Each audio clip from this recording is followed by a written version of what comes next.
आप सबका मेरे YouTube चैनल व्याकरण बाय डॉक्टर पद्मसनीशा में स्वागत है। हम आज का टॉपिक हमारा है संज्ञा के भेद। इसके पिछले वीडियो में मैंने आपको बताया था संज्ञा किसे कहते हैं और संज्ञा के कितने भेद हैं। तो एक बार जल्दी से रिकैप कर लेते हैं। किसे कहते हैं संज्ञा? संज्ञा व्यक्ति, वस्तु, स्थान और भाव के नाम को संज्ञा कहते हैं। व्यव प्रास भना मैंने दिया भी था। व्यव प्रास भना संज्ञा का गाना। अगर उसको याद रखेंगे आप तो संज्ञा की परिभाषा हमेशा याद रहेगी। असल में किसी भी चीज का जो परिचय होता है वही संज्ञा है। मेरा परिचय क्या है? मेरा नाम है। आपका परिचय क्या है? आपका नाम है। किसी भी चीज का, कोई भी वस्तु हो या भाव हो, उसका परिचय क्या है? उसका नाम है। तो जो प्रथम परिचय होता है वही है संज्ञा। तो हमने ये भी जाना था कि संज्ञा के 3 भेद होते हैं, व्यक्तिवाचक, जातिवाचक और भाववाचक। आइए आज देखते हैं व्यक्तिवाचक संज्ञा किसे कहते हैं।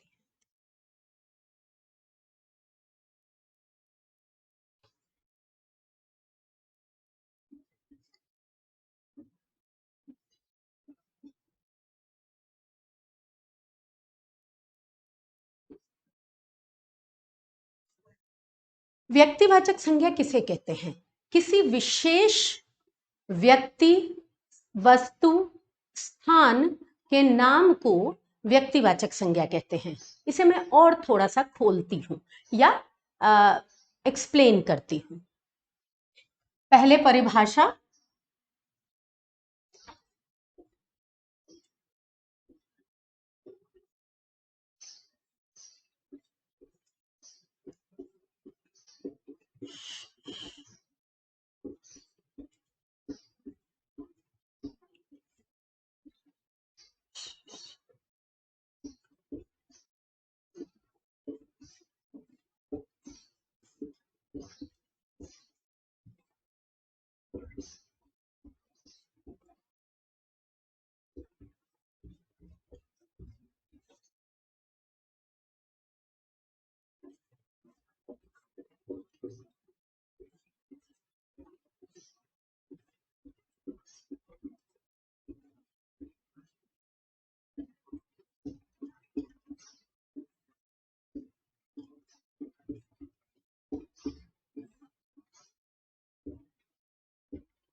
मैंने लिखा है किसी विशेष व्यक्ति, वस्तु और स्थान के नाम को व्यक्तिवाचक संज्ञा कहते हैं। इसका सारा राज जो है व्यक्तिवाचक संज्ञा का इस विशेष में है। कोई भी व्यक्तिवाचक संज्ञा नहीं होता, जो विशेष होता है वही व्यक्तिवाचक संज्ञा होता है। अब आप देखिए, मैंने जो उदाहरण दिया है उसमें महात्मा गांधी है, दिल्ली है, कलम है। कलम सॉरी, कलम नहीं होगा, कलम तो जातिवाचक संज्ञा है। वस्तु का नाम भी तो कलम नहीं होगा, ठीक है। विशेष वस्तु का नाम जैसे क्रिकेट,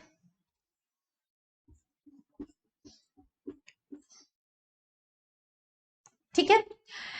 तो किसी विशेष व्यक्ति, वस्तु, स्थान के नाम को हम व्यक्तिवाचक संज्ञा कहते हैं। इसको हम ये कह सकते हैं कि व्यक्तिवाचक संज्ञा को पहचानने का एकमात्र तरीका है कि व्यक्तिवाचक संज्ञा बहुवचन में नहीं होते, और अगर होते हैं तो वो पदवी के रूप में यूज किया जा सकता है। अरे बहुत सारे गांधी पैदा हो गए हैं या गांधियों को, तो ये जो वो हम महात्मा गांधी का नाम नहीं यूज कर रहे हैं, उसको एज अ पदवी यूज कर रहे हैं। इसलिए अगर मैं कहूं व्यक्तिवाचक संज्ञा किसे कहते हैं तो एक सूत्र आपको देना चाहूंगी कि धीरे से तुम लो जान, एक व्यक्तिवाचक की पहचान, एक व्यक्तिवाचक की पहचान। जो भी वस्तु, जो भी व्यक्ति, जो भी स्थान अपने तरीके का एक है, वो व्यक्तिवाचक संज्ञा है। जैसे देखिए, मैंने लिखा है महात्मा गांधी दिल्ली क्रिकेट। क्रिकेट एक खेल है, यहां मैं लिख सकती हूं ताजमहल। अनगिनत उदाहरण हैं, इसीलिए मैंने उदाहरण के अंत में और नहीं लिखा है, आदि लिखा है। आदि मीन्स बहुत सारे, एटसेट्रा एटसेट्रा एटसेट्रा, बहुत सारे उदाहरण हैं, ये एंडलेस है। ठीक है, हर व्यक्ति दुनिया की आबादी जितनी भी है, तो 1 अरब आबादी अगर है, तो वो क्या है, 1 अरब तो अब हम हो जाएंगे धीरे से, लेकिन अगर जितनी भी आबादी है, सब व्यक्तिवाचक संज्ञा का उदाहरण है। क्योंकि मेरा नाम, नाम 2 हो सकते हैं, जैसे शाहरुख खान, तो शाहरुख खान 2-3 हो सकते हैं, 10 हो सकते हैं, लेकिन हर शाहरुख खान अपने आप में एक ही होगा। उसके माता पिता अलग होंगे, उसके जन्म स्थान अलग होगा। समझ में आ रही है ना बात? तो आपको तो मैंने जो सूत्र दिया है उसी को आप फॉलो कीजिए कि तुम तो अब ये लो जान और एक व्यक्तिवाचक की पहचान, जो भी एक होगा वो व्यक्तिवाचक संज्ञा होगा। जैसे महात्मा गांधी एक है, दिल्ली एक है, क्रिकेट एक विशेष खेल है, ताजमहल एक है, चार मीनार एक है। तो जितने भी अपनी दुनिया में इकलौते चीज हैं, वो व्यक्तिवाचक संज्ञा हैं। व्यक्तिवाचक संज्ञा से अक्सर बच्चे ये कंफ्यूज कर जाते हैं। अगर मैं पूछूं, अगर ऑप्शन में आ जाए कि दिल्ली व्यक्तिवाचक संज्ञा है या स्थानवाचक, बच्चे भूल जाते हैं कि स्थानवाचक संज्ञा का कोई भेद ही नहीं है, और स्थानवाचक संज्ञा एक्चुअली होता नहीं है। स्थानों के नाम संज्ञा होते हैं, पर स्थानवाचक कोई संज्ञा नहीं है। तो इसलिए इसमें कंफ्यूज करने की जरूरत नहीं है। अब जैसे ताजमहल इमारत है, लेकिन व्यक्तिवाचक संज्ञा है। अब व्यक्ति से ऐसा लगता है कि इंसान ही होगा कोई, पर ऐसा नहीं है। व्यक्तिवाचक संज्ञा यानी अपनी तरह का दुनिया में इकलौता। ठीक है, यहां तक मैं क्लियर हूं, आप भी समझ गए होंगे। तो ये व्यक्तिवाचक संज्ञा है। अब हम समझेंगे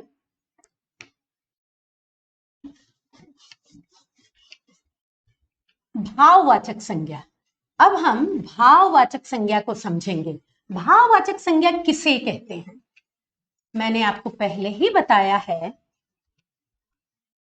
एक चीज और मैं बता दूं व्यक्तिवाचक संज्ञा के बारे में। व्यक्तिवाचक संज्ञा का बहुवचन नहीं होता, ये आप ध्यान रखेंगे तो व्यक्तिवाचक संज्ञा और जातिवाचक संज्ञा में आप कंफ्यूज नहीं करेंगे। अब चलते हैं भाववाचक। आपके मन में सहज ही प्रश्न उठ रहा होगा कि जातिवाचक को मैंने क्यों छोड़ दिया। उसका कारण है, जातिवाचक संज्ञा के साथ उसके 2 उपभेद भी जुड़े हुए हैं, जो थोड़ा ज्यादा समय लेगा। तो इस वीडियो में हम व्यक्तिवाचक और भाववाचक समझेंगे।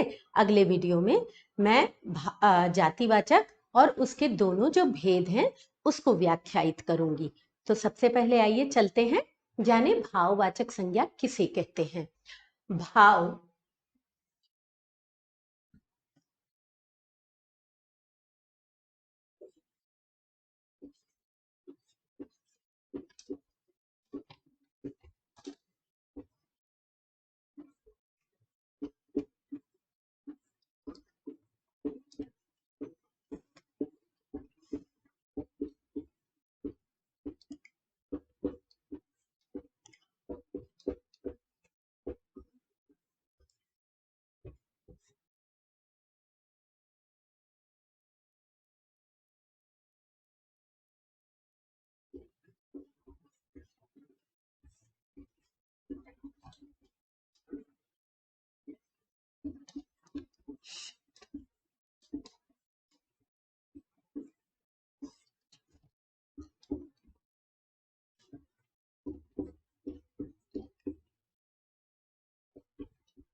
भाववाचक संज्ञा भाव, गुण, अवस्था का बोध कराने वाले जो शब्द होते हैं उन्हें हम भाववाचक संज्ञा कहते हैं।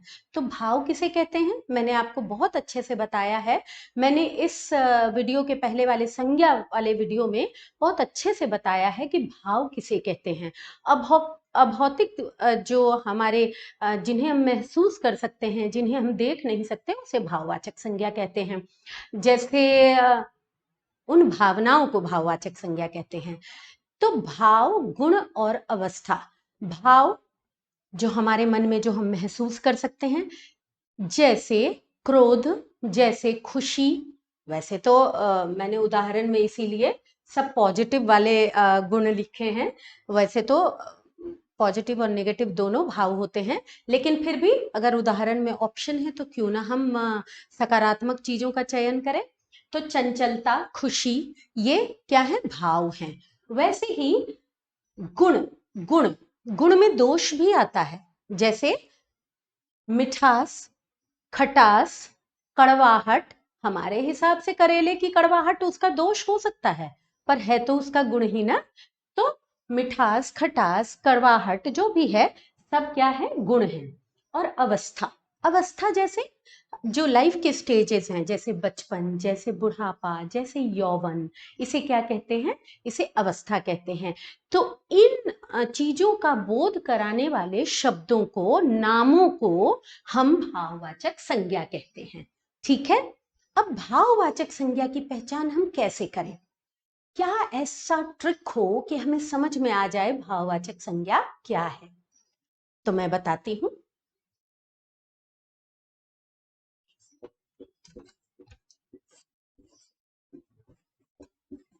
भाववाचक संज्ञा में ज्यादातर ता, इयत, आवट, आपा आदि प्रत्यय लगे होते हैं। अब आप चौंक जाएंगे, ये प्रत्यय क्या है? प्रत्यय एक शब्द का पार्ट होता है जो किसी दूसरे शब्द के अंत में लगता है। जैसे मैं बताती हूं आपको, एक, एक, हम सब भारतीय हैं। और भारतीयता, हम सब एक हैं, हमारी एकता। तो ये जो ता लग रहा है इसे प्रत्यय कहते हैं। तो ता, इयत, आवट, आपा, बुढ़ापा, और ये सजावट। ठीक है। तो ये सब जो चीजें जिसमें भी प्रत्यय लगा रहेगा जिन शब्दों में, तो वो भाववाचक, हर प्रत्यय वाले शब्द भाववाचक संज्ञा नहीं होते, लेकिन भाववाचक संज्ञा को पहचानने का एक सरल तरीका है कि उनमें प्रत्यय लगा होता है। ठीक है। तो भाववाचक संज्ञा की पहचान, जैसे व्यक्तिवाचक संज्ञा की क्या पहचान है कि वह एक होता है, उस वैसा दूसरा नहीं हो सकता। ठीक है। और वैसे ही भाववाचक की पहचान है कि भाववाचक में प्रत्यय लगा होता है। भाववाचक शब्दों को अब देखिए, भाववाचक शब्द जब बहुवचन में आते हैं तो उनके जो बहुवचन होते हैं वो जातिवाचक संज्ञा में भी कभी कभी बदल जाते हैं। भाववाचक संज्ञा के बहुवचन होते हैं और बहुवचन जातिवाचक संज्ञा बन जाते हैं। मैं उदाहरण देती हूं।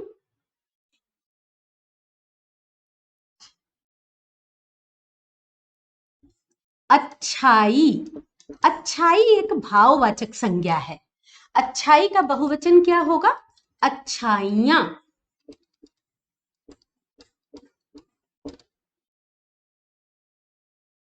अच्छाई एक भाववाचक संज्ञा है, इसका बहुवचन होगा अच्छाइयां। वैसे सच्चाई एक भाववाचक संज्ञा है, सच्चाइयां। तो इनके बहुवचन जातिवाचक संज्ञा हो जाते हैं। अच्छाइयां, किसी की अच्छाइयां, ये जातिवाचक संज्ञा हो जाती है। ठीक है। तो ये हमने समझा। अब हम आगे समझेंगे। मैं जरा बोर्ड हटा दूं।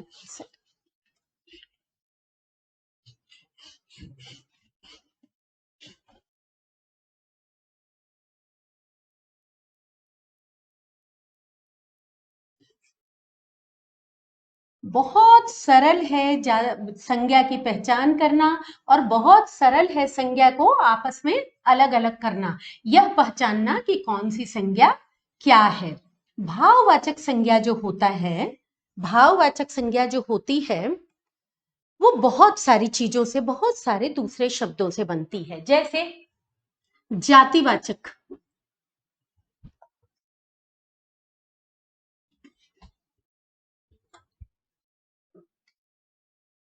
जातिवाचक संज्ञा से, जातिवाचक, जैसे हम कहते हैं बूढ़ा, बूढ़ा एक जातिवाचक संज्ञा है, बूढ़ा।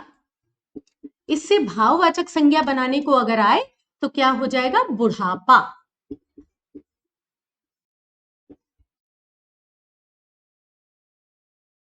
वैसे ही सर्वनाम से, सर्वनाम शब्दों से अभी मैं ये मानकर चल रही हूं कि आपको इन शब्दों के मतलब नहीं पता है, फिर भी अगर आप ये वीडियो देख रहे हैं तो थोड़ी थोड़ी जानकारी तो आपको होगी। तो सर्वनाम शब्दों से भाववाचक संज्ञा कैसे बनती है? सर्वनाम मम, मम मीन्स मेरा, मम से बन जाता है ममता। ममता एक भाववाचक संज्ञा है जिससे आपको अपनापन फील हो, जिसको देखकर आपको लगे कि यह तो मेरा है, उसे ममता, उसी भाव को ममता कहते हैं। फिर है क्रिया, चढ़ना दौड़ना, चढ़ना एक क्रिया है और भाववाचक संज्ञा चढ़ाई। विशेषण,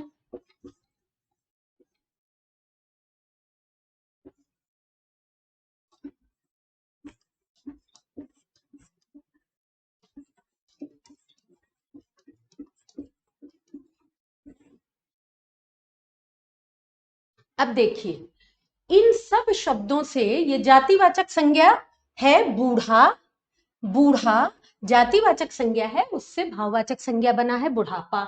मम एक सर्वनाम है, मैं मेरा, ये मम ममता। चढ़ना क्रिया है, चढ़ना, क्रिया शब्द ऐसे कई शब्द हैं, मैं तो एक एक उदाहरण से आपको बस बात समझाना चाहती हूँ। क्रिया शब्द है चढ़ना, उससे चढ़ाई। विशेषण शब्द है हरा, हरियाली। तो जब भी विशेषण और भाववाचक संज्ञा में विशेषण से ज्यादातर शब्द बनते हैं, अगर भाववाचक संज्ञा में आपको कंफ्यूजन हो तो हम क्या करेंगे, वाक्य बनाकर देखेंगे और देखेंगे अगर कोई शब्द एक व्यक्ति के लिए प्रयुक्त हो और उपयुक्त लगे, ठीक लगे कि हाँ ठीक है, जैसे मेरे बगीचे की घास हरी है, ठीक है। लेकिन अगर मैं कहूं कि मेरे बगीचे में बहुत हरी है, नहीं, ठीक नहीं लग रहा ना, क्योंकि मेरे बगीचे की घास हरी है तो ठीक है, लेकिन जब मैं इन जनरल भाव की चर्चा कर रही हूं तो यह सेंटेंस वाक्य बनेगा मेरे बगीचे में बहुत हरियाली है। और जब इन जनरल यूज होगा तो अब्स्ट्रैक्ट की तरह एक, तो इसीलिए भाववाचक संज्ञा को अंग्रेजी में अब्स्ट्रैक्ट नाउन भी कहते हैं। ठीक है, समझ में आ गया आपको? अब हम चलते हैं, एक और शब्द है जिससे भाववाचक संज्ञा बनता है, तो वो है अव्यय शब्द। अब फिर अव्यय शब्द क्या है, आप सिंपल जान लीजिए कि जिन शब्दों में बदलाव नहीं आता उन्हें अव्यय कहते हैं। मैं इस पर भी आऊंगी धीरे धीरे, संज्ञा के बाद और सारे टॉपिक मैं लूंगी, लेकिन अभी आप जानिए अव्यय शब्द क्या है। जल्दी, तो इससे भाववाचक संज्ञा बनेगा जल्दबाजी। ठीक है, ऐसे अव्यय शब्द बहुत सारे हैं, बहुत सारे, शीघ्र से शीघ्रता बनता है, ठीक है। तो इन शब्दों से भाववाचक संज्ञा बनता है। और आज के वीडियो में हमने देखा व्यक्तिवाचक संज्ञा की क्या पहचान है, कैसे हम बिना भ्रमित हुए पहचान सकते हैं कि भाववाचक संज्ञा क्या है और व्यक्तिवाचक संज्ञा क्या है। व्यक्तिवाचक संज्ञा सिर्फ व्यक्तियों पर नहीं, स्थानों के विशेष नाम भी व्यक्तिवाचक संज्ञा होते हैं, किताबों के विशेष नाम भी व्यक्तिवाचक संज्ञा होते हैं, जैसे रामायण है, जैसे कुरान है, जैसे बाइबल है। ये अपनी तरह की इकलौती किताब है, उसकी प्रतियां बहुत सारी होंगी लेकिन वह तो अकेली किताब है, तो उन किताबों के नाम भी व्यक्तिवाचक संज्ञा होते हैं। तो इसलिए व्यक्ति से यहाँ विशेष का मतलब निकलता है, यहाँ मनुष्य का मतलब नहीं निकलता है, इसको जरूर ध्यान में रखें। इसीलिए जो विशेष है, जो अपनी तरह का एक है, चाहे वह व्यक्ति हो, चाहे वह वस्तु हो, या चाहे वह स्थान हो, उनके नाम हो, उन्हें व्यक्तिवाचक संज्ञा कहते हैं। वीडियो बहुत लंबा हो जाएगा, इसलिए मैं इसे यहीं विराम देती हूँ और आगे हम जातिवाचक संज्ञा हमारा बचा हुआ है। नेक्स्ट वीडियो में हम जातिवाचक संज्ञा देखेंगे। तब तक आप व्यस्त रहिए, मस्त रहिए और स्वस्थ रहिए। नमस्कार।